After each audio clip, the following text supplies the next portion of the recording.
O'Rourke will be staged here tomorrow for Election Day. There's going to be a big watch party happening just across the street from where we are at the Southwest University Park baseball stadium here in El Paso, where they'll be watching the returns coming in. And then similarly, Senator Ted Cruz will be holding his watch party event over in Houston. And speaking of Houston, it is all about early campaigning and last-minute campaigning here.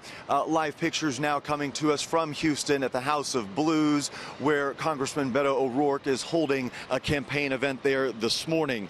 You know, many pundits have suggested the outcome of this race could be a close one, considering that is highly unusual here in deep red Texas. But I recently sat down with Senator Cruz, and he had this explanation for why he thought his Democratic challenger, Congressman O'Rourke, has gotten so much traction in this race. Listen. There's a reason Beto is the #1 Democratic fundraiser, because if you're a crazed left-wing activist, you've got this guy in Texas running like Elizabeth Warren and pledging to go after and impeach Trump. That in this polarized time, that draws in millions of dollars. I'm focused on all of us in Texas doing big things, being ambitious, driven not by our fears and who we're supposed to be scared of, which is not helpful in this environment, but what we want to achieve and how we can work together. Healthcare, immigration, and the economy remain the top 3 issues Texans have identified as being most important to them heading to the polls tomorrow.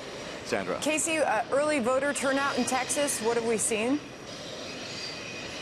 Well, early voting turnout was huge. Texas does not release numbers like Democrat and Republican party numbers in terms of early voting, so we don't have that for you. But I can say that more than 15.6 million people were registered to vote in Texas for this election cycle. That's up 11% from the last midterms, and that is according to the Texas Secretary of State's office, where numbers also show that nearly 5 million people voted early, which concluded last Friday.